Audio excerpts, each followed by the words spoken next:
तो दोस्तों स्वागत है आपका एक और मजेदार एपिसोड में। आज के एपिसोड में आने वाला है बहुत ही मज़ा, क्योंकि बातें होंगी स्पिरिचुअलिटी की, हीलिंग की, वास्तु की। क्योंकि आज हमारे साथ है आचार्य भरत गौतम सर, और आज हम बातें करेंगे बहुत ही इंटरेस्टिंग। सर जो हैं वो स्पिरिचुअलिटी में, हीलिंग में काफ़ी सालों से है, और इनका जो वास्तु करने का स्टाइल है वो भी बहुत अलग है। वो कैसे अलग है वो आज हम सर से खुद जानेंगे। सर सबसे पहले स्वागत है आपका। धन्यवाद जी। और पॉडकास्ट शुरू करने से पहले, जैसे हमारी बात हुई थी, आज शिवरात्रि का दिन है, तो आप किसी स्पेशल स्टाइल में पॉडकास्ट शुरू करना चाहते हैं तो? जी, मैं तो सिर्फ एक रुद्राष्टक को गाना चाहूँगा। बिल्कुल, आज्ञा होगी आपकी? हो जाए सर, हो जाए। नमामि शमीशान निर्वाण रूपम विभुं व्यापकं ब्रह्म वेद स्वरूपम निजं निर्गुणं निर्विकल्पं निरीहं चिदाकाशमाकाशवासं भजेऽहं निराकार ओंकार मूलं तुरीयं गिराज्ञानगोतीतमीशं गिरीशं करालं महाकालकालं कृपालं गुणागार संसारपारं नतोऽहं तुषाराद्रसङ्काशगौरं गम्भीरं मनोभूतकोटिप्रभाश्रीशरीरं स्फुरन्मौलिकल्लोलिनी चारुगङ्गा लसद्भालबालेन्दुकण्ठे भुजङ्गा चलत्कुण्डलं शुभ्रनेत्रं विशालं प्रसन्नाननं नीलकण्ठं दयालं मृगाधीशचर्माम्बरं मुण्डमालं प्रियं शङ्करं सर्वनाथं भजामि प्रचण्डं प्रकष्टं प्रगल्भं परेशम् अखण्डम् अजं भानुकोटिप्रकाशं त्रयः शूलनिर्मूलनं शूलपाणिं भजेऽहं भवानीपतिं भावगम्यं कलातीतकल्याणकल्पान्तकारी सदा सच्चिदानन्ददाता पुरारी चिदानन्दसन्दोहमोहापहारी प्रसीद प्रसीद प्रभो मन्मथारि न यावदुमानाथ पादारविन्दं भजन्ति ह लोके परे वा नराणां न तावत् सुखं शान्तसन्तापनाशं प्रसीद प्रभो सर्वभूतादिवासं न जानामि योगं जपं नैव पूजा नतोऽहं सदा सर्वदा शम्भुतुभ्यं जराजन्म दुःखोगतातप्यमानं प्रभो पाहि आपन् नमामि शम्भो नमामि शम्भो। जय हर हर हर हर महादेव। हर हर महादेव। सर जो अभी मैं थोड़ा जानना चाहता हूँ इस बारे में, जो अभी आपने हमने जो किया है ये इसका क्या एम्फेसिस है और इससे क्या आप मतलब ये डेली करते हैं, सिर्फ महाशिवरात्रि पे ही करते हैं? मैं हर रोज करता हूँ। अच्छा। इस रुद्राष्टक को अगर कोई भी हर रोज पढ़ता है तो उसे स्वयं शिव शंभू प्रसाद के रूप में कुछ ना कुछ हर रोज कुछ ना कुछ देते रहते हैं। अरे वाह, तो आपको तो डेली चमत्कार देखने को मिलते होंगे। भाई साहब, मेरी जिंदगी चमत्कार है। हम सब आप सब लोग बैठे हैं, चमत्कार से कम है क्या? सही बात है। इस पूरी जिंदगी में आप हर रोज सोते हैं, सिर्फ इस उम्मीद में सोते हैं ना कि कल सुबह उठना है। कोई गारंटी होती है? कोई गारंटी होती है? उठ गए तो चमत्कार ही है। वो चमत्कार ही है जी, सिंपल बात है। सर आपके हैंड जेस्चर का भी मैं मतलब जानना चाहूँगा। आपने एक पर्टिकुलर जेस्चर बना के पूरा स्तोत्र गाया अभी भी। ये बेसिकली ये जो जेस्चर है, एक इसको और इस जेस्चर को, ये बेसिकली शक्ति मुद्राएं हैं। ये ब्रह्मांड से शक्ति आपको देती है। अच्छा। बहुत से लोग होते हैं जिन्हें किराए की एनर्जी की ज़रूरत होती है। किराए की एनर्जी जैसे? किराए की एनर्जी जैसे किसी को कोई प्रॉब्लम आ गई, वो तुरंत भाग करके किसी बाबा के पास पहुँचे, बाबा बाबा ये समस्या हो गई है। तो बाबा ने क्या किया, एक भस्म दे दी कि जाओ बेटा सही हो जाओगे। ठीक है, बेसिकली भस्म भी क्या थी? एनर्जी तो थी। ठीक है, लेकिन जब आपको हर वक्त ब्रह्मांड से एनर्जी मिल रही हो तो क्यों इधर उधर जाना? स्वयं जब ईश्वर देने के लिए बैठा है तो बस क्या दिक्कत है? तो सर वो पर्टिकुलरली ऐसे करने से ही मिलती है या वैसी मिलती रहती है? आपकी स्पिरिचुअलिटी की पावर है जी। आप रोज़ क्या, आपकी नित्य साधना क्या है? ठीक है। जैसे मैं अगर अपनी बात करूं, मैं शिव और शक्ति का साधक हूं, ठीक है। तो हर रोज़ मेरा एक टाइम पीरियड है जिसमें मेरी साधना होती है। अब नॉर्मली बेसिकली ये पूजा में होता है, लेकिन अब मेरी आदत बन गई है तो ऐसे ही रहते हैं हाथ। अब मैं ऐसे अगर कोशिश भी करूं तो हो ही नहीं पाते, ऐसे ही रह जाते हैं, बस ये है। तो ये सिर्फ पॉडकास्ट या इंटरव्यू में नहीं, आप अदरवाइज भी जब बैठे होते हैं तो कभी भी अगर मैं कहीं भी बैठा हुआ हूँ तो मैं ऐसे ही बैठूंगा जी। अच्छा, वाह सर, आप तो शक्ति सीधा अपने अंदर ले रहे हो। मैं अपने अंदर भी ले रहा हूँ, मैं तो ये समझ लीजिए अपने अंदर भी ले रहा हूँ और दूसरों को भी दे रहा हूँ। ट्रांसफर भी कर देते हो आप? बेसिकली जो मैंने आपको बताया था सोल हीलिंग, जो मैंने आपसे कहा था, तो सोल हीलिंग वही इंसान कर सकता है जो एक्चुअल में कनेक्ट हो यूनिवर्स से। टिल द टाइम आप और आपका इनर सेल्फ, ठीक है, इनर सेल्फ आपका जब तक आपके हायर सेल्फ से कनेक्ट नहीं होगा तब तक आप सोल हीलिंग कर ही नहीं सकते। शायद आप मेरी बात नहीं सर समझ पाए। सोल हीलिंग को थोड़ा समझते हैं, सोल हीलिंग होता क्या है पहले इसको समझते हैं। आपने रेकी हीलिंग सुना है? रेकी हीलिंग सुना है। प्राणिक हीलिंग, रेकी हीलिंग, ये सारी की सारी ना बेसिकली आप सोल हीलिंग के बच्चे हैं, ये समझ लो आप। अच्छा, हाँ जी।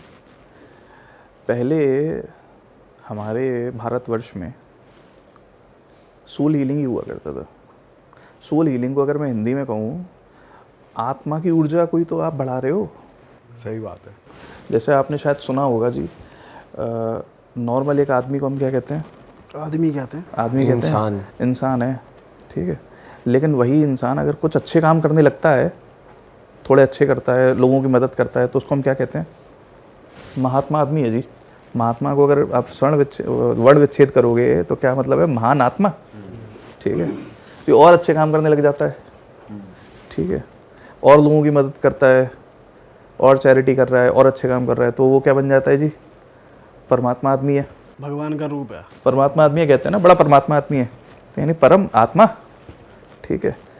तो वो जो ये सारी चीज़ें जो कर पा रहा है ना, वो उसकी अपनी सोल की एनर्जी है।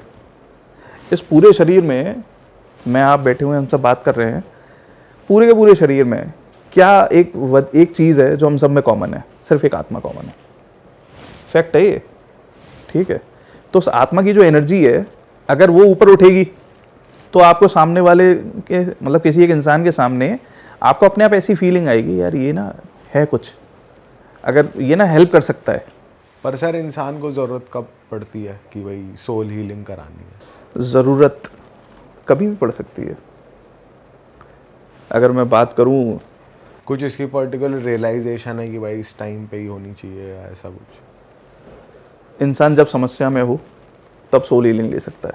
और किस प्रकार की समस्याएं लेकर लोग आपके पास आते हैं कि फिर आप कैसे वो करते हो कि यार इसको ना सोल हीलिंग की ज़रूरत है? मैं आपको सच बात बताऊं, मैं सोल हीलिंग का कोई प्रचार ही नहीं करता कभी भी। अच्छा। रीज़न बीइंग, जैसे कि मैं एक वास्तु कंसल्टेंट हूँ, मैं आपको पूरा एक सिनेरियो समझा देता हूँ। अब मैं किसी के घर पे बैठा हुआ हूँ, ठीक है, तो मैं देख रहा हूँ कि जो पति पत्नी है, जैसे पत्नी की तबीयत ख़राब है या उनके हस्बैंड की तबीयत ख़राब है, और मुझे लगता है कि ही नीड्स हेल्प, ठीक है। तो मैं वहाँ बैठे बैठे ही उनसे बोलता हूँ, पानी पिएंगे आप? पानी लिया, उसको चार्ज किया अपनी एनर्जी से, ऊपर से एनर्जी उसमें दी, पी लिया। 1 घंटे में वो आदमी बिल्कुल फिट होता है जी। और इस बात पे जब भी आप इसको रिलीज़ होगा ये, तो जितने मेरे क्लाइंट्स हैं, जिन लोगों के संग मैंने ये किया है, ठीक है, वो सब समझ जाएंगे कि क्या कहना है आचार्य जी इस समय पे। बिना कुछ दवाई ववाई लिए अलग से, सिर्फ वो पानी? लेकिन सर डिपेंड भी तो करता है कि तबीयत खराब में क्या है। अच्छा चलो एक चीज़ बताओ आप मुझे, एक कहावत सुनी है आपने, मन के हारे हार है, मन के जीते जीत। आपको क्या लगता है कि जो आपकी किसी की तबीयत खराब है या कुछ भी है, असल बात यह है कि वो अपने खुद से हार गया है वो इंसान। किसी को अगर बुखार भी आ रहा हो और उसका मन पक्का है, वो सब कुछ काम कर सकता है, ठीक है। आपने देखा होगा ना, बड़े स्ट्रॉन्ग विल पावर कहते हैं ना, विल पावर आजकल वेस्ट से टर्म आई है विल पावर, ठीक है। तो क्या है ये? स्वयं की शक्ति तो है। जिसकी आत्मा की ऊर्जा अच्छी होगी, जिसकी सोल एनर्जी स्ट्रांग होगी, उसकी विल पावर स्ट्रांग होगी। जैसे लोगों को डर लगता है जी, ठीक है, मतलब बेबात का डर लग रहा है, क्यों लग रहा है पता ही नहीं है, डर लग रहा है, ठीक है। या फिर मोस्टली मैं आपको वैसे बता देता हूँ, असल में ज़रूरत, या जैसे जो पैरानॉर्मल इन्वेस्टिगेटर्स, ठीक है, वो ना कहीं ना कहीं उनकी सोल एनर्जी अच्छी होती है, तभी वो पैरानॉर्मल इन्वेस्टिगेटर बन पाते हैं। अगर उनकी सोल एनर्जी अच्छी नहीं होगी तो जी, मैंने तो बतेरे किस्से सुने हैं कि कब किसका हार्ट फेल हो जाए, किसको क्या पता, कौन बेहोश हो गया गिर जाए। सही बात है। ठीक है, आप ही के पॉडकास्ट में शायद वो सुन रहा था, किसी एक को, उसको ऐसा लगा पीछे से किसी ने पकड़ा है और वो भाग करके वहाँ से निकल गया। अगर किसी की अगर विल पावर कमज़ोर होती, सोल एनर्जी कमज़ोर होती हो, तो वहीं निपट जाता। बस यही बात है। ठीक है, तो सर यूजुअली आप ऐसे ही हील करते हो कि या पानी दे दिया या कुछ कोई और तरीका मीडियम है? से, या फिर कैसे? There are different ways. ठीक है, जैसे मैंने अभी जैसे रुद्राष्टक किया था, ठीक है, रुद्राष्टक की तरह ही एक भैरव बाबा का एक मंत्र होता है। मंत्र क्या, वो भी पूरा अगेन काल भैरवाष्टक है। ठीक है, उसका इंटेंस फॉर्म है, उसके थ्रू भी हीलिंग होती है। आप अगर मैं सोल हीलिंग को समझाऊं तो बेसिकली किसी एक पर्टिकुलर पर्सन की उसकी आत्मा की शक्ति को ऊपर उठाना है। वो वही इंसान उठा सकता है जो एक अच्छा खासा एक स्पिरिचुअलिटी में एक अच्छे लेवल पे होगा, एल्स पॉसिबल नहीं है। आपने अगर सुना होगा, जैसे पहले हम लोग गांव वगैरह में बोलते थे कि इस बच्चे की ना बहुत ज़्यादा तबीयत ख़राब है, किसी आदमी की ज़्यादा तबीयत ख़राब है, तो इसको ना उन महाराज जी के पास ले जाओ, वो आशीर्वाद दे देंगे, सही हो जाएगा। वो टेक्निकली वो जो महाराज जी कर रहे होते थे ना, वो सोल हीलिंग कर रहे होते थे। ठीक है, आज के टर्म में जैसे कि बहुत से लोगों को लगता है कि यार रैकी हीलिंग ले लेते हैं एक, कि आज मतलब मूड ठीक नहीं है या कुछ नहीं है तो रैकी हीलिंग ले लेते हैं। तो रैकी हीलिंग क्या करती है? रैकी हीलिंग में ये है कि जो आपके शरीर की ऊर्जा है, अपने शरीर की ऊर्जा दूसरे के शरीर में डालना। सोल हीलिंग ये है कि ब्रह्मांड की ऊर्जा मैंने अपने शरीर में ली और उसको आगे मैंने ट्रांसफर कर दिया। तो it works like a medium. तो अगर कोई आपके बिना करना चाहे कि भाई मैं खुद ही कनेक्ट कर लूँ, अपनी एनर्जी हाई रखें, तो कैसे कर सकते हैं? अपनी एनर्जी हाई रखने के लिए देखो बहुत छोटी छोटी चीज़ें हैं। सुबह जल्दी उठो, सूर्य के सामने ध्यान कर लो। ठीक है, चलो एक मैं जन साधारण में एक टेक्निक बता देता हूँ जिससे 90% लोगों को समस्याएं आती ही नहीं है। लगभग आप 5 बजे उठे, नित्य कर्म के बाद फ्री हुए, जा कर के सूरज के सामने बैठ गए या खड़े हुए, नॉर्मल अपनी आंखें बंद करो। ठीक है, हाथ फैलाओ और सूर्य की जो किरणें हैं अपने ऊपर उन्हें महसूस करो, मतलब फील करनी है। और आंख बंद करके आप ये फील करना है आपको कि आपकी जो बॉडी है वो एक खाली बर्तन है। ठीक है, अपनी बॉडी आपकी वैकेंट है और वो धीरे धीरे नीचे से वो फिल हो रही है एक रेडिश ब्लूइश कलर की एनर्जी से। ठीक है, आप देखो एक अलग ही लेवल की एक एनर्जी आती है आपके अंदर। या फिर आप लोगों ने कभी अगर किया हो तो सूरज के सामने अगर कभी थोड़ी देर बैठते हैं, आंखें बंद करते हैं, तो बड़ा अच्छा सा नहीं लगता? एक अच्छा सा बड़ा फीलिंग आती है। वो एक्चुअली इसी वजह से आती है, क्योंकि आपकी खुद की सोल एनर्जी रिचार्ज हो गई है। ये सर आप कितने फ्रीक्वेंटली करते हो ये चीज़? होती रहती है जी मेरी तो। अच्छा, मैंने तो अभी भी ये रिचार्ज ही किया है खुद को। जब रुद्राष्टक कर रहा था मैं तो तब भी रिचार्ज ही हो रहा था। नॉर्मली भी अगर हम हनुमान चालीसा या कुछ भी ऐसा पाठ करते हैं, पूजा करते हैं, तो आई गेस वो एनर्जी अप ही होती है। बिल्कुल जी। भजन सुन लिए, कुछ भी अच्छा काम आपका भाव इंपॉर्टेंट है किसी भी चीज़ में, इमोशंस इंपॉर्टेंट है। स्पिरिचुअलिटी क्या है? खुद को ईश्वर के पथ पे या ईश्वर के साथ एकाकार करना। अध्यात्म इसी को कहते हैं कि वो जो है ना उसी का अंश मेरे अंदर है, तो अपने अंश को मुझे उसके बराबर ले आना है। मैं और वो एक ही है, सो हम सिंपल। तो आपको वैसे हुआ है कोई बढ़िया स्पिरिचुअल एक्सपीरियंस कभी, जैसे आप इतनी करते ही हो? हाँ हुए। कोई बताओ बढ़िया। और आप कब से कर रहे हो स्पिरिचुअलिटी प्रैक्टिस? देखो स्पिरिचुअलिटी की मतलब मैं तो ये कहूँगा कि मेरे फादर की वजह से है सब कुछ है जो। ठीक है, ऑल्दो मेरे ये ब्लड में है, मेरे फादर की तरफ से और मेरी मदर की तरफ से दोनों। मेरे जो पिताजी थे वो हनुमान जी के बहुत अच्छे साधक थे। मेरे जो दादाजी थे वो खुद हनुमान जी के साधक थे और उनके पिताजी जो हैं वो 10 महाविद्याओं के साधक थे।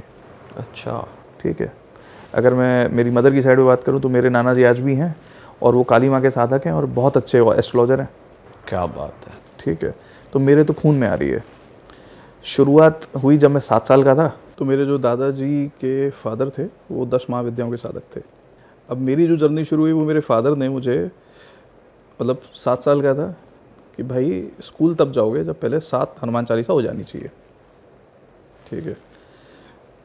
तो पहले 1 महीना तो बड़ा प्रॉब्लम रहा कि कहाँ वो फंस गए कि मतलब वो हनुमान चालीसा पढ़नी है, लेकिन फिर वो याद हो गई तो कुछ समय ही नहीं लगता था, फिर वो एक आदत बन गई। लगभग 12 वर्ष की आयु जब तक हुई तब तक ऐसा हो चुका था कि अगर मैं किसी को बोलता देखो तुम वहाँ मत जाना, चोट लग सकती है, तो बंदा नहीं माना, चोट लग गई। एक आध रिश्तेदारों को बोला तो वो अलग ही अपने ज्ञान देने लगे। फिर इसका हमारे पापा ने मुझे सिखाया बेहतरी ये है चुप रहना सीखो, जितना ज़्यादा छुपे रहोगे उतना ज़्यादा बेटर रहेगा, ठीक है। कोई बात नहीं। 16 साल का था मैं 12th कर ली थी मैंने। अब मेरे फादर ने मुझे एस्ट्रोलॉजी, वास्तु, टेलीपैथी, हीलिंग, इस सब की नॉलेज के लिए भेज दिया कि जाओ। और 12th के बाद कोई टाइम होता ही है पूरा 3-4 महीने का, जाओ सीखो। सीखने लगे।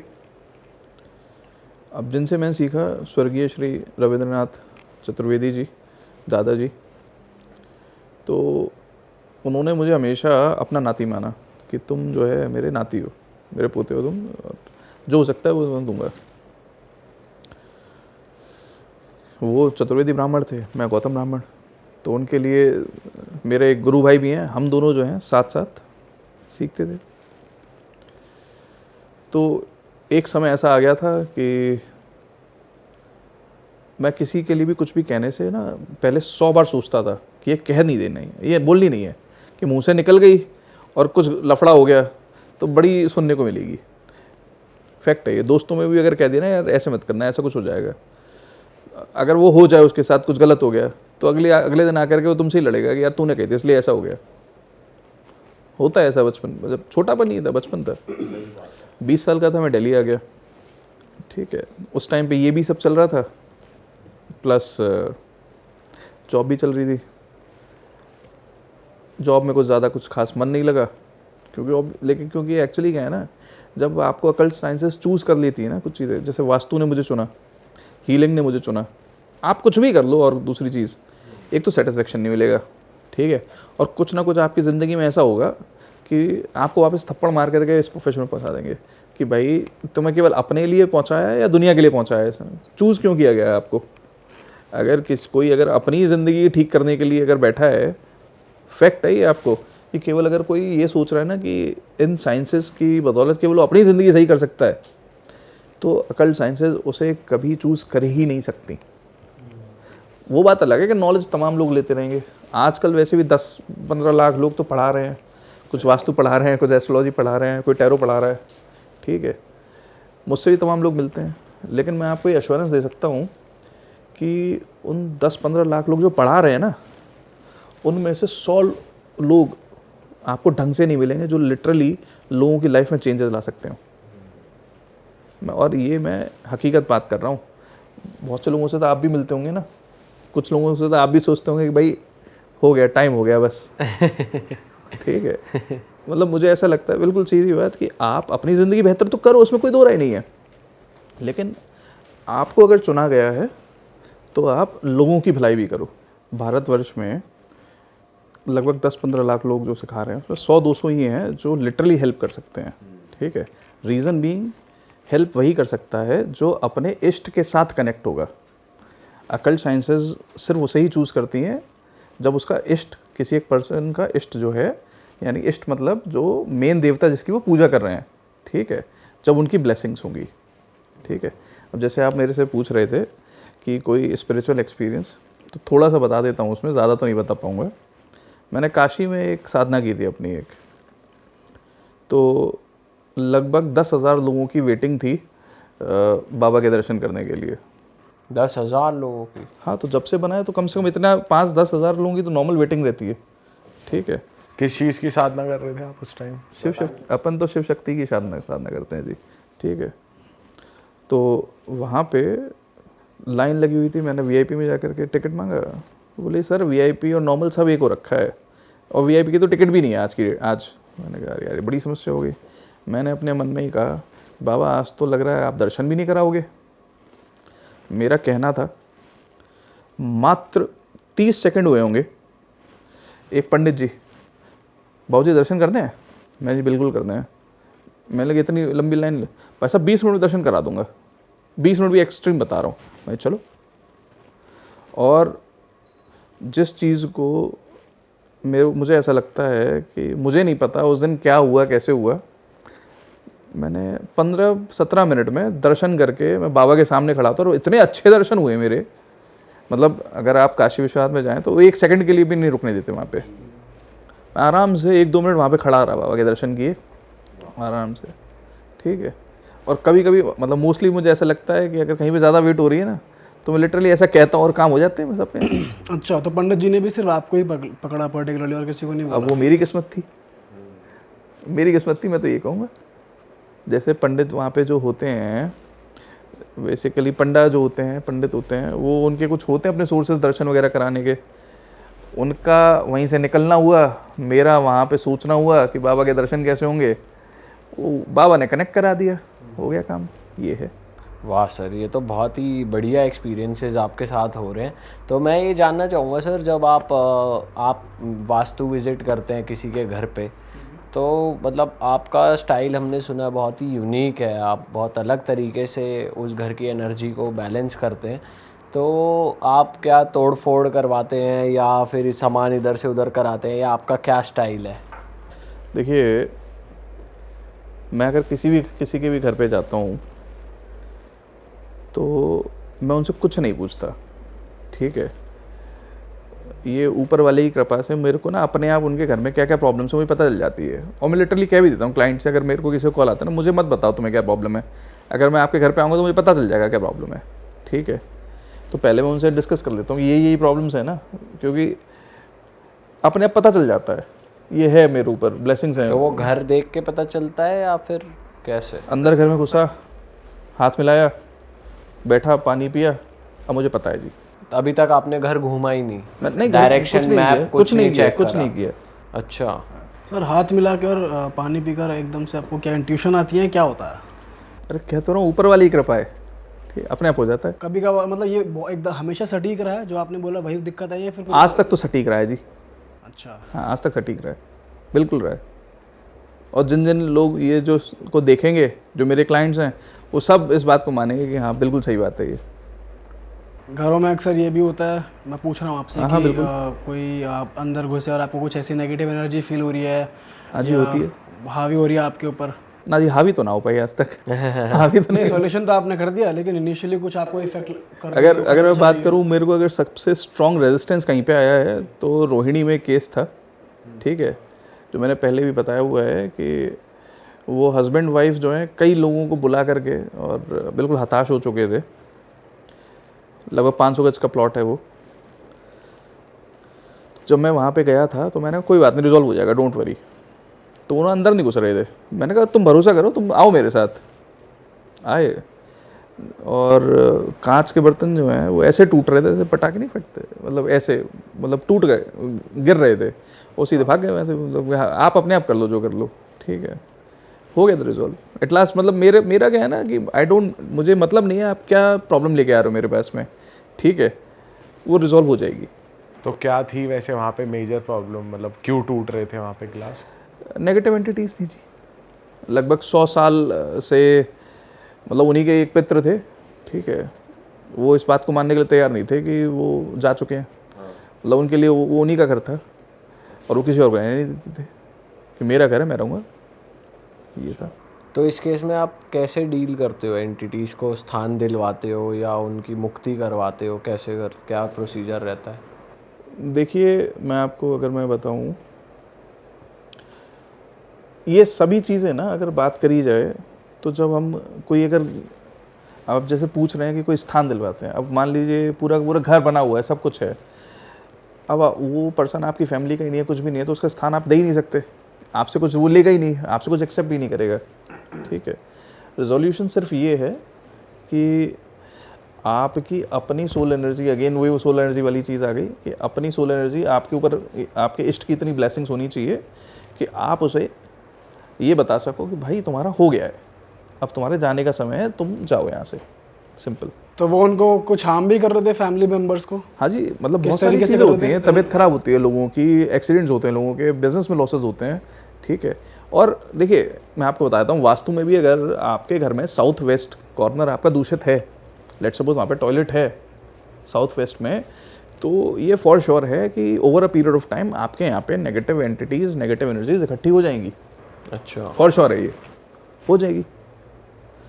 मतलब ना जाने कितने हॉन्टेड हाउसेज हैं, एक दो को तो मेरे को पता ही है जहाँ पे मैं विजिट कर चुका हूँ, वहाँ पे साउथ वेस्ट की चीज़ों को अपने ठीक किया, अपने आप चीज़ें ठीक होने लगी, सिंपल। तो सर अगर जैसे मान लो कोई फ्लैट है, अब वहाँ पे तो बिल्डर जैसे बनाता है वैसा है, और अगर टॉयलेट है तो लोगों के पास लिमिटेड वो हो जाती है रिसोर्सेज ठीक करने की, तो आप कैसे ट्रीट करते हो उस केस में? देखिए सबसे इम्पोर्टेंट होती है लैंड एनर्जी। जब मैं वास्तु की बात करता हूँ तो बहुत से वास्तु कंसल्टेंट्स लैंड एनर्जी को सबसे लास्ट में लेते हैं। अब क्या है ना, आज की डेट में देखो, नो डाउट कि अगर मैं बात करूँ वास्तु की, it is an expensive thing for sure है, ठीक है। तो लैंड एनर्जी जो है ना वो सबसे इम्पोर्टेंट है मेरे लिए। मोस्टली कंसल्टेंट्स उसको सबसे लास्ट में लेके आते हैं, मैं फर्स्ट डे से शुरू करता हूँ, ठीक है। अगर उसको फर्स्ट डे से अपन बैलेंस करते हुए लेके चलेंगे ना, बढ़ाते चलेंगे, तो उस घर में जो लोग रह रहे हैं उनकी तकलीफ़ें कम हो जाएंगी पहले दिन से ही। मैं ये नहीं कहूँगा कि उनकी चीज़ें हल हो जाएंगी, मैं ये ज़रूर कहूँगा उनकी तकलीफ़ें कम हो जाएंगी, सबसे पहली चीज़ तो ये। और over a period of time किसी भी घर में सारी परेशानियाँ, सिर्फ आपका दिमाग अगर नेगेटिव होगा ना तो आपको प्रॉब्लम होगी ही होगी। अगर आपका दिमाग पॉजिटिव सोचेगा तो आप चीज़ें ठीक हो जाएंगी। वास्तु भी क्या करता है, वास्तु का मेन रीज़न क्या है, वास्तु आपके सबकॉन्शियस माइंड को पॉजिटिवली चैनलाइज कर देता है, ठीक है।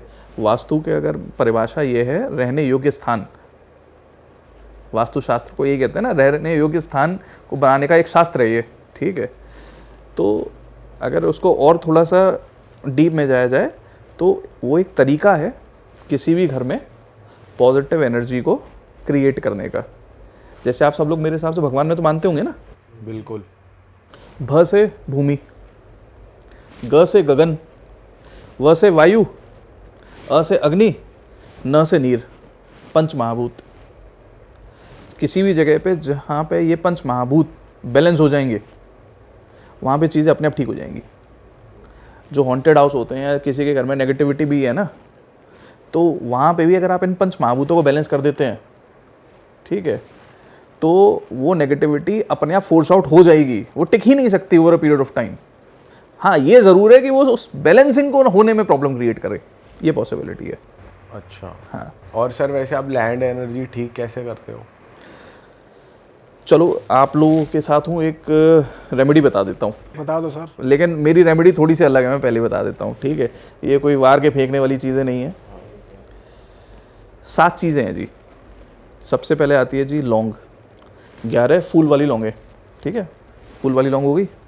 11 काली मिर्च, 7 हरी इलायची, ठीक, थोड़ी सी पीली सरसों, थोड़े से काले तिल, साथ में एक दालचीनी, सुना होगा आप लोगों ने, दालचीनी की बड़ी स्टिक को उसको तोड़ना है और 7 भाग कर लेने उसके। इस सबको एक साथ डाल दो, एक पात्र में ले लो, और देसी कपूर, देसी कपूर पता है आप लोगों को, भीमसेनी कपूर के नाम से प्रसिद्ध है, उसमें डाल के जला दो और पूरे घर में घुमाओ। जब आप उसे करेंगे, आप लोग भी ट्राई करके देखना, तो घर में ना कुछ पर्टिकुलर जगह ऐसी होंगी जहाँ पे आपको चटर चटर चटर की आवाज़ आएगी उसमें। अब बहुत से लोग ये भी बोलेंगे पीली सरसों की वजह से उसमें आवाज़ आने लगती है, ठीक है, लेकिन अगर आप उसी चीज़ को 21 दिन या 31 दिन करते हैं डेली शाम के टाइम, तो पीली वाली जो पीली सरसों की जो आवाज़ है, जो लोग कहेंगे, वो ख़त्म हो जाएगी, कोई आवाज़ नहीं आएगी। लेकिन इनिशियली स्टार्टिंग में बहुत आवाज़ आएगी, हो सकता है कि बुझ भी जाए, ठीक है, घबराना नहीं है, उसे डेली करना है। 21 दिन में ये गारंटी है कि 90% समस्याएं जो आप फेस कर रहे हो वो रिजॉल्व होने लगेंगी, 90%। ऐसा तक हुआ है मेरे क्लाइंट्स के साथ कि उन्होंने अभी घर में कुछ चेंज नहीं किया है, कुछ भी नहीं हुआ है, यहाँ तक कि स्ट्रिप्स भी नहीं लगाई हैं, और उनकी जो चीज़ें फंसी हुई हैं ना वो रिजॉल्व होने लगी हैं। अच्छा। हाँ, मेरे जो क्लाइंट्स हैं, अगर लिटरली वो मेरे से सोल्यूशन, पूरा कंप्लीट सोल्यूशन चाहते हैं, तो मैं उन्हें मनी बैक गारंटी देता हूँ कि अगर भाई तुम्हारा काम नहीं हुआ, पैसे ले जाना अपने पास से, सीधी बात। 3 महीने में, मैं 3 महीने क्यों कह रहा हूँ, मेरे को पता है 1 महीने में उस काम हो जाएगा। 3 महीने में इसलिए कहता हूँ कि भाई इंसान के अपने कर्म भी हैं। भाई मैं सब कुछ कर लूँ लेकिन सामने वाला है ही नहीं, का कर्म कुछ करेगा ही नहीं, तो फिर क्या फ़ायदा है। सही बात है। कर्म तो सबसे इम्पोर्टेंट है ना। इसके अलावा एक सबसे बड़ा दोष जहाँ मैंने ये देखा है कि इंसान कुछ भी कर ले, खूब पूजा कर ले, खूब वास्तु करा ले, खूब सोल हीलिंग करा ले, सब कर ले, लेकिन अगर उसका एक्स्ट्रा मैरिटल अफेयर है, मैं ये फैक्ट बात बता रहा हूँ, अगर उसके साथ में पर स्त्री गमन चीज़ें हैं तो उसे कोई नहीं बचा सकता, कोई नहीं बचा सकता उसे। आप वास्तु करा लो, ठीक है, आप सोल हीलिंग कर लो, आप कुछ भी कर लो, फैक्ट है। बट सर, सिंस आप एक एस्ट्रोलॉजर हो और कई एस्ट्रोलॉजर्स के साथ हम भी बैठते हैं, तो ऐसा नहीं होता कि आपके स्टार्स ही ऐसे हैं कि इंसान करेगा ही करेगा वो चीज़, ऐसा भी तो होता है, तो फिर उसमें देखो जी, देखो ईश्वर ने ना इंसान को ही सोचने समझने की शक्ति दी है, बाकी सब तो सब जानवर बनाए हैं ना इतने सारे, ठीक है।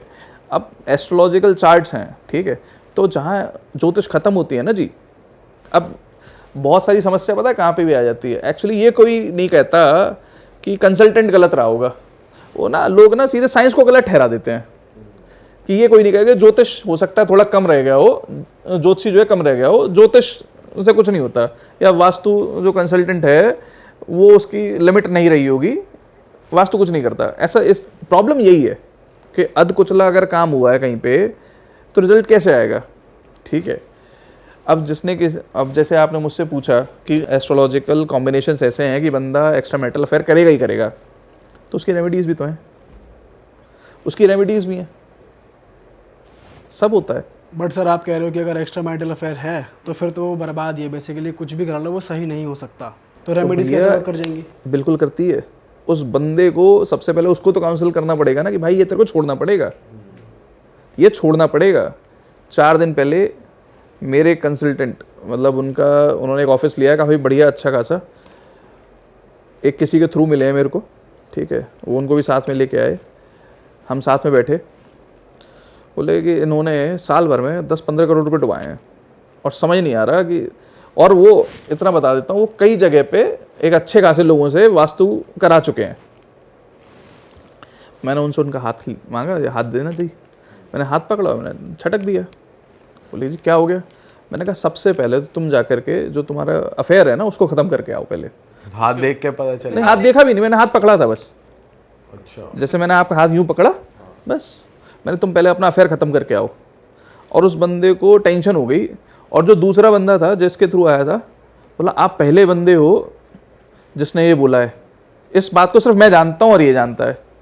अच्छा। मैंने कहा इसको ख़त्म करके आओ, उसके बाद बात करेंगे। पर सर कुछ लोग तो मौज भी मार रहे हैं, जैसे काम भी बढ़िया चल रहा है, अफेयर भी चल रहे हैं, उन्हें कोई फर्क ही नहीं है जिंदगी भाई में। साहब जब ऐसे भी लोग हैं। एक नॉर्मल एक स्टेटमेंट देता हूँ, इसके ऊपर ना बड़ी मेरे को गाली और कुछ भी मिल सकती है कि ऊपर वाले के थप्पड़ में ना आवाज़ नहीं होती। मैंने अरबपतियों को जीरो होते हुए देखा है,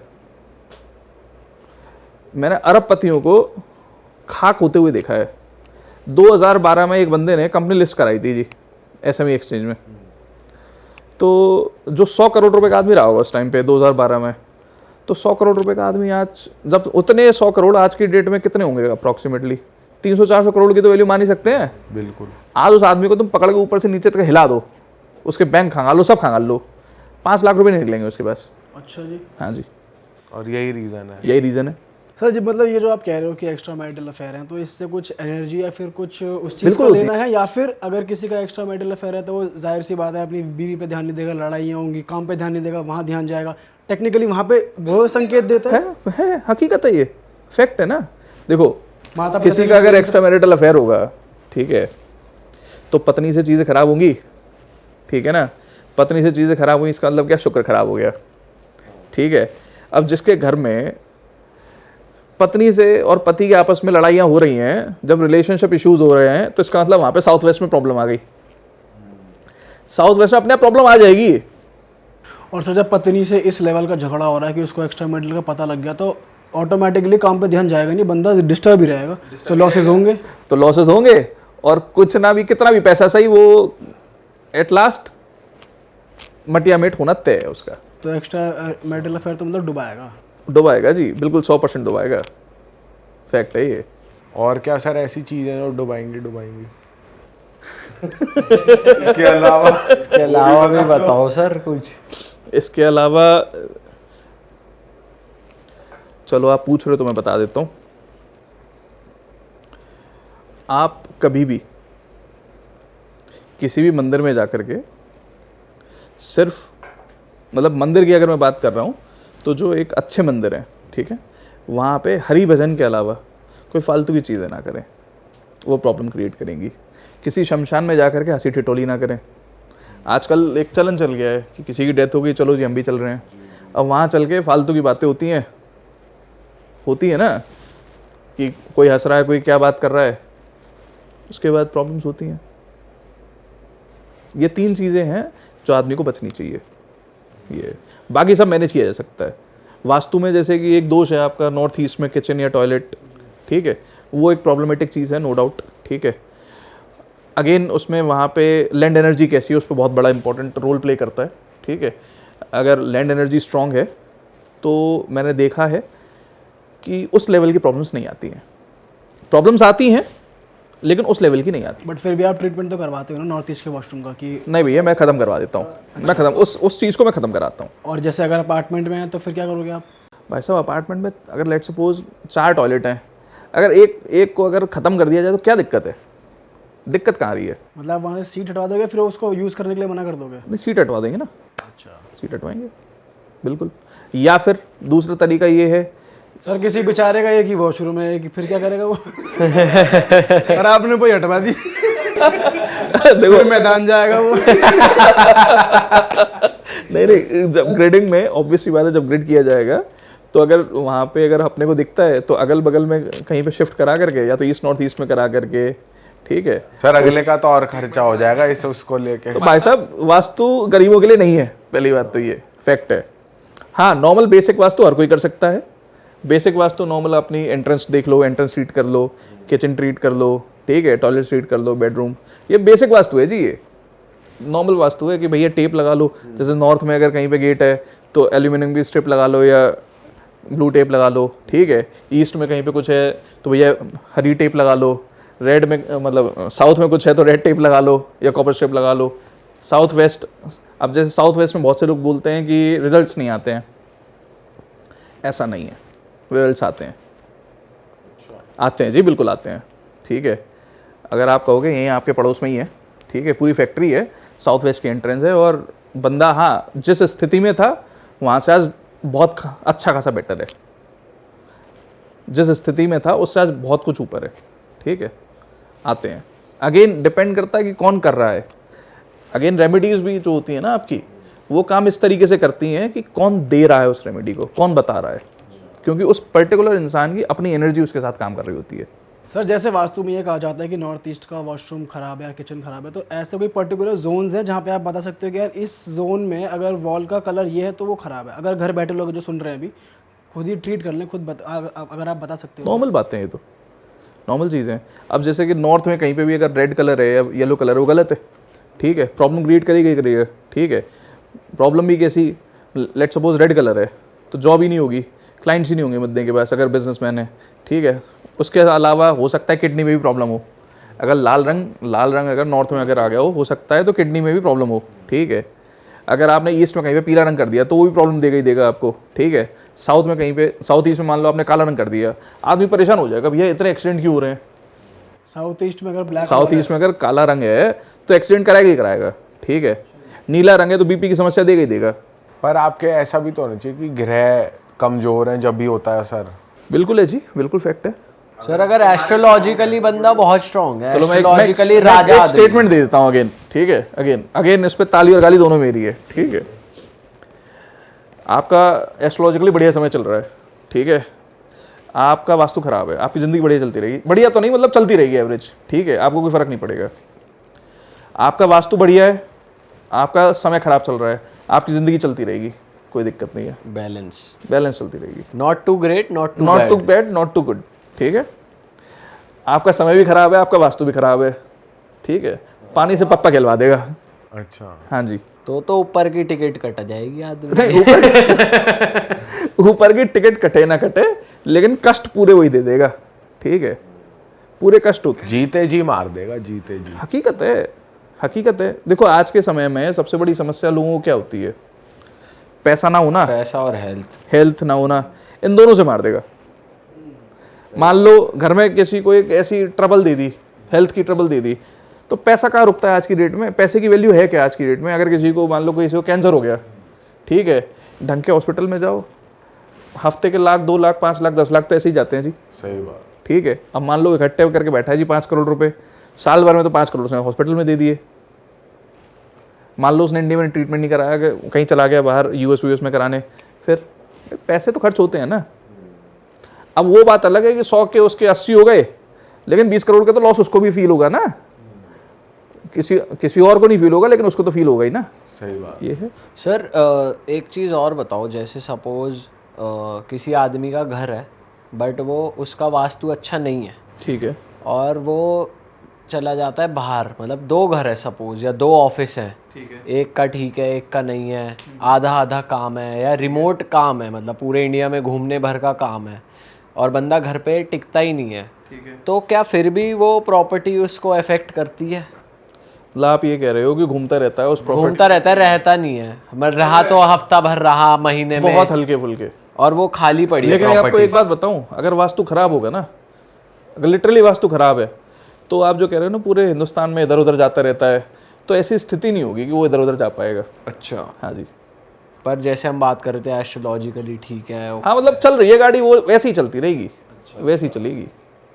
मतलब कोई एक अच्छा मतलब जो है ना कि हाँ भाई बढ़िया काम किया बंदे वो ने, वाला पीक नहीं आ पाएगा, पीक नहीं आएगा कभी भी, पीक नहीं आएगा मतलब कभी भी। खाली पड़ी प्रॉपर्टी, जैसे मान लो किसी का अबेंडन पड़ी है खराब वास्तु वाली प्रॉपर्टी, और वह रह कहीं और रहा है, तो उसका इम्पैक्ट दूसरी आएगा। जगह रहने वाले को नहीं आएगा। वहाँ पे तो खाली पड़ी है ना, वो तो रह तो दूसरी जगह पे रहा है ना। पर ऐसा नहीं होता जिसके नाम प्रॉपर्टी हो उस पे रिजल्ट आएगा? सब फालतू की बातें हैं जी, अच्छा, कोई नहीं है। जिस घर में आप रह रहे हो ना, आपको उसका इफेक्ट आएगा। लेट सपोज आपका ऑफिस है, आपका घर है, ठीक है, तो आपको आपके घर का इफेक्ट आएगा, ठीक है। आप जिस ऑफिस में काम कर रहे हो, जो आपका ऑफिस है, आपको उसका इफेक्ट आएगा, ठीक है, सिंपल है। एक चीज़ और मतलब जो मैंने देखी है, जो मेरे काफ़ी क्लाइंट्स में है, खैर जितने पैसे वाले लोग होते हैं ना, वो पहले कुछ नहीं मानते, वो बोलते हैं हमने सब अपने दम पे बनाया है, हमने सब कुछ किया है, और over a period of time वो घूम फिर के कहीं ना कहीं एक साउथ फेसिंग प्रॉपर्टी खरीदते हैं, और वो प्रॉपर्टी नो डाउट उन्होंने अच्छी खासी खरीदी होगी, मतलब 20-25 करोड़ 30 करोड़ रुपए दे करके खरीदी है, ठीक है, और वहाँ से उनको प्रॉब्लम्स कहीं ना कहीं गड़बड़ होंगी उनके साथ, फैक्ट है। सर वैसे अगर इसी एग्जांपल की हम बात करें, अगर उसने कोई बंदा बहुत बड़ा बन गया, पैसे कमा लिया उसने, बिना वास्तु बिना एस्ट्रोलॉजिकल चीज़ें देखे, तो उसने बना लिए, तो फिर उसने ना वास्तु देखा स्टार्टिंग में, ना एस्ट्रोलॉजी देखी, तब भी तो उसके हित में चीज़ें काम कर गई। बिल्कुल सही बात। तो ये तो फिर सही चीज़ अब है। एक चीज़ समझो, आप जो है अभी तक साल के 20 करोड़ रुपए कमाते हो जी, ठीक है, नेक्स्ट ईयर आपने 10 करोड़ रुपए कमाए, परेशान हो गए नहीं होगी भाई 10 करोड़ क्यों कम हो गए? टेक्निकली 10 बढ़ने चाहिए थे, यहाँ तो 10 कम हो गए ना। बट सर बिना कुछ वास्तु कराए वो 20 तक भी तो पहुंच गया, ये भी तो देखो, या बिना कुछ वो कराए, अब ये भी तो ज़रूरी है ना। और फिर वहीं रहकर उसको 20 भी हो गया। नहीं नहीं, मतलब नहीं 10 हो समझो, अब अगेन समझो इस चीज़ को आप, वो जिस जगह रह रहा होगा, ठीक है, ऐसा भी तो हो सकता है कि उस जगह का वास्तु पहले ही चाहिए हो। वही मैं कह रहा हूँ, ऐसा है कि वो बिल्कुल होता है नेचुरली सही अगर आपकी किस्मत अच्छी है, अगर आपके एस्ट्रोलॉजिकल कॉम्बिनेशन, आपकी कुंडली में ताकत है, तो आपको ना वो अपने आप एक सही जगह पे ले जाएगी। पहली चीज़ तो ये, आपका बुरा वक्त आया, आप खुद एक ऐसी जगह पहुंच जाओगे जो गड़बड़ होगी, फैक्ट है ये। मोस्टली मैंने ऐसा देखा है, जिनकी कुंडली में राहु चल रहा होता है ना, वो 90% साउथ वेस्ट की एंट्रेंस प्रॉपर्टी में अपने पहुंच जाते हैं, या साउथ वेस्ट फेसिंग में पहुंच जाते हैं, जो अच्छी नहीं होती। अच्छी नहीं होती, ऑब्वियसली बात, फैक्ट है ये। तो सर आप मतलब आपकी रेमेडीज, आपकी ट्रीटमेंट भी स्ट्रिप्स के हिसाब से होती है? देखो मैं आपको ये बताता हूँ, वास्तु सेम है, वास्तु कहीं कोई डिफरेंट नहीं होता है, बट वास्तु के ना लेवल्स हैं अलग अलग। डिपेंड ये करता है कि कौन सा कंसल्टेंट कितने लेवल तक जानता है, कितने लेवल तक उसको मैनेज कर सकता है। जैसे कि नॉर्मल बेसिक वास्तु तो आपको मेरे हिसाब से आपके पॉडकास्ट पे ही 10-12 लोगों ने बताया होगा, ये कर लो, ये कर लो, ये कर लो। सर हमारे पॉडकास्ट पे तो ऐसे भी लोग आए हैं जिन्होंने यंत्र बताए हैं, ये रॉड डाल लो या देखो जी, मैं crystal यंत्र रख वंत्र लो, ये ट्रायंगल। अब मैं आपको एक बात बता देता हूँ, देखो ये 2 तरीके हैं, ठीक है। या तो आप कंसल्टेशन के पैसे ले लो या सामान बेच के पैसे ले लो। तो जिनको कंसल्टेशन के पैसे ठीक ठाक नहीं मिलते वो सामान बेच के पैसे बराबर कर लेते हैं, ठीक है। हकीकत ये है कि वास्तु की कोई भी रेमेडी ना 100-150 रुपये से महंगी नहीं। अरे अब वो बात अलग है कि भैया आपकी एल्यूमिनियम की अब वो स्ट्रिप जो है, नहीं जी मैंने तो मोटी डालनी है कि मैं तो 500 की नहीं, मैं तो 1000 रुपये की डालूंगा। वो तो अपनी चॉइस है ना, कि अगर मेरे को ब्रास की स्ट्रिप की जगह मेरे को ब्रास की रॉड डालनी है बड़ी, तो मेरी अपनी चॉइस है, ठीक है।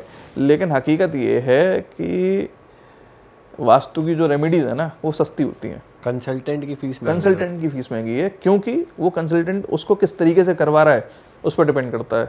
बेसिक वास्तु तो हर किसी को पता है, मुझे ऐसा लगता है आज की डेट में हर किसी को पता है बेसिक वास्तु क्या है। बेसिक वास्तु के बाद में आपका आ जाता है थोड़ा बहुत न्यूमरोलॉजी चेक करना, एस्ट्रो वास्तु की है।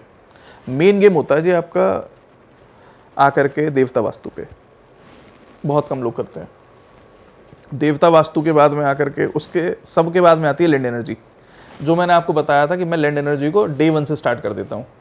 क्योंकि लैंड एनर्जी जब आपकी भूमि ऊर्जा बढ़ेगी ना, जब भूमि की ऊर्जा ज़्यादा होगी तो अपने आप बेसिक वाली जो चीज़ें हैं ना वो भी आपको अच्छा खासा रिजल्ट देती हैं। सर जैसे आपने स्टेप्स बताए कि पहले बेसिक वास्तु होता है, फिर उसके बाद अगला लेवल, अगला लेवल, अगला लेवल जी। तो अगर आप किसी को कंसल्ट कर रहे हैं तो क्या वो वास्तु धीरे धीरे किया जाता है या सारे चेंजेस आप एक साथ बता देते हैं, जैसे आपने देवता वास्तु डिपेंडिंग अपॉन की रिक्वायरमेंट क्या है सामने वाले की। अच्छा, मतलब लेट सपोज आप मेरे पास आते हो कि मेरे को ना अपना चैनल जो है 10 मिलियन करना है, ठीक है। तो अब आपकी यहाँ पे डिज़ायर है, ठीक है, तो अब मुझे वो डिज़ायर फुलफिल करनी है ना, तो उसके अकॉर्डिंग वर्किंग करूँगा मैं। ओके, ठीक है। उसके लिए जो रिक्वायर्ड होगा उतने ही चेंज करोगे आप, उससे ज़्यादा नहीं। फालतू की चीज़ों को क्यों छेड़ना है, जब वो जो चीज़ें हमें सिर्फ नॉर्मल ग्रोथ पे काम करना है ना, बाकी चीज़ें ठीक है, ठीक है। एक पूरा प्रोसेस होता है किसी भी चीज़ का, ठीक है, वो फॉलो होगा ही होगा। सबसे पहले अगर बेसिक चीज़ें चेक की जाएंगी तो चेक की ही जाएंगी, ठीक। उसके बाद में अगर जैसे न्यूमरोलॉजी में अगर आपके नंबर सही बैठ रहे हैं तो चेक किए ही जाएंगे, ठीक है। एस्ट्रो वास्तु अगर देखना है कि सबकी कुंडलियाँ देखनी पड़ेंगी तो देखनी ही पड़ेंगी। ये भी अगर देखना है कि भैया हमने किस दिन चैनल लॉन्च किया था वो भी देखना भी पड़ेगा, हर चीज़ देखनी पड़ेगी ना, ठीक है। सबके नंबर्स क्या कह रहे हैं, सबकी अपनी एस्ट्रोलॉजिकल कॉम्बिनेशन क्या कह रही है, ठीक है। हम कहाँ पर बैठे हैं, वहाँ की लैंड एनर्जी क्या है, ठीक है। क्या देवता वास्तु करने की ज़रूरत है, क्या देवता रेमेडी करने की ज़रूरत है। अब देवता रेमेडी में भी अब बेसिकली ऑयल की ज़रूरत है या फूड की ज़रूरत है, ठीक है। अब मान लो लेट सपोज शुभम का और पीयूष का टाइम बढ़िया चल रहा है, दीपक का कुछ गड़बड़ चल रहा है, तो केवल दीपक की में रेमेडी करानी है कि क्या करना है, तो डिपेंड अगेन कि हमें चाहिए क्या उससे, ठीक है, ये है।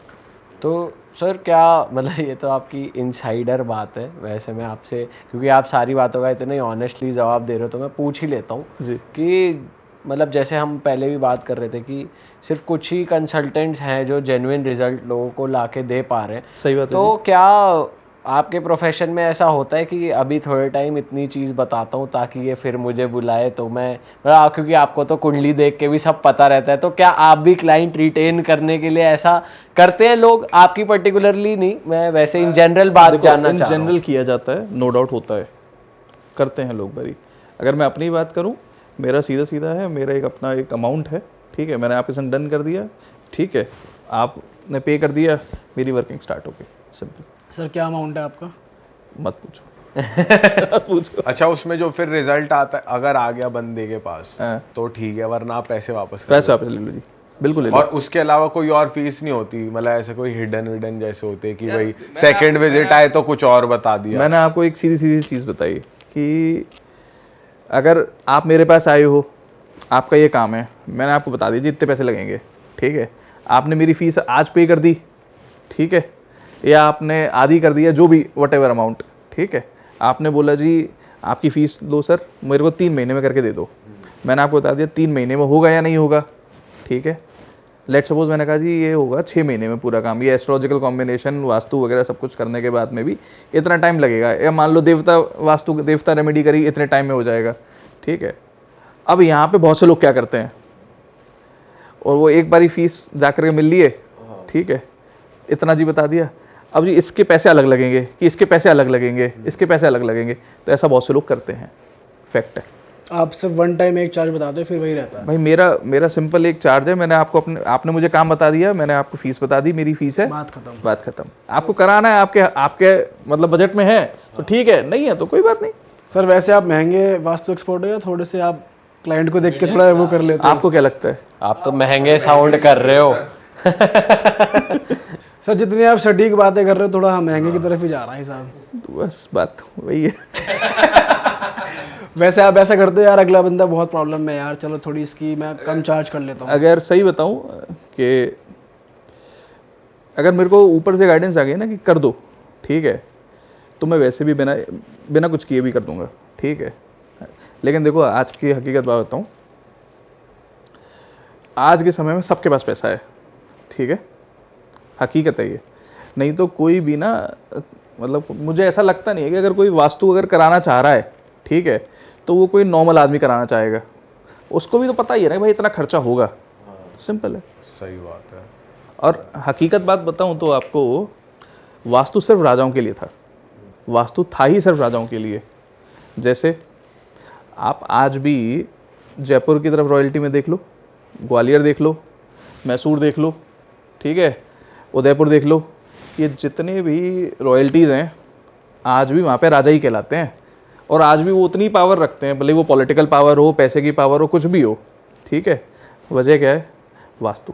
आपने स्टार्टिंग में बोला भी था जैसे कि यार वास्तु गरीबों के लिए है ही नहीं, है ही नहीं है। और अगर जैसे जिन लोग के पास कम पैसा है वो अगर बेसिक वास्तु भी करा लें अपने घर का तो तरक्की तो होगी। देखो बेसिक वास्तु जो इंटरनेट पे है, जो इंटरनेट पे है, नॉर्मल हर जगह अवेलेबल है। मैंने अभी आपको बता दिया कि भाई यहाँ पे ये चीज़ें ये कर लो, ये बेसिक वास्तु कर लो, बढ़िया चलेगा। बड़ी देखो, मैं ये नहीं कहता बढ़िया चलेगा, मैं ये कहता हूँ कि प्रॉब्लम नहीं आएगी। मतलब एंड में ज़रूरत पड़ सकती है आपकी। देखो अगर आपको डिज़ायर्स फुलफिल करनी है अपनी, ठीक है, अगर आपको लिटरली एक हाइट अचीव करनी है जो आप चाहते हो, तो एक पुरानी कहावत है, सुनी होगी आपने, जिसका काम उसी को साजे, कोई और करे तो डंडा बाजे। सही बात है। मतलब बेसिक से आपको इतना कॉन्फिडेंस आ जाएगा कि आप एडवांस कराओ इसका थोड़ा। ऑब्वियस सी बात है, बिल्कुल। क्योंकि इंसान आजकल ना कहीं भी अगर मैं बात करूं, ये सोचता है कि जब अपने को कुछ थोड़े रिजल्ट्स दिखेंगे तब अपन आगे करते हैं, ठीक है। तो बेसिक तो खुद ही कर लो, नॉर्मल चीज़ तो खुद भी कर सकते हो ना।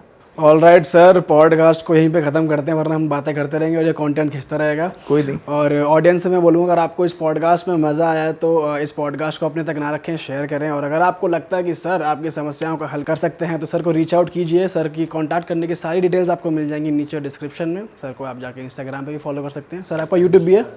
यूट्यूब भी है, इंस्टाग्राम भी है। चलो, सर का इंस्टाग्राम स्क्रीन पे आ ही रहा था, बार बार फ्लैश हो रहा था, डिस्क्रिप्शन में लिंक भी है, जाकर सर को फॉलो कर लीजिए और यूट्यूब चैनल को भी सब्सक्राइब कर दीजिए। और अगर आपको ऐसे पॉडकास्ट में मज़ा आता है तो कमेंट ज़रूर करिए ताकि हम और अच्छे अच्छे ऑथेंटिक गेस्ट आपके लिए लाते रहें। और बस सब्सक्राइब कर दीजिए, अपना ध्यान रखिए और हम मिलेंगे आपसे नए पॉडकास्ट में। Till then bye bye, take care, हर हर महादेव। हर हर महादेव।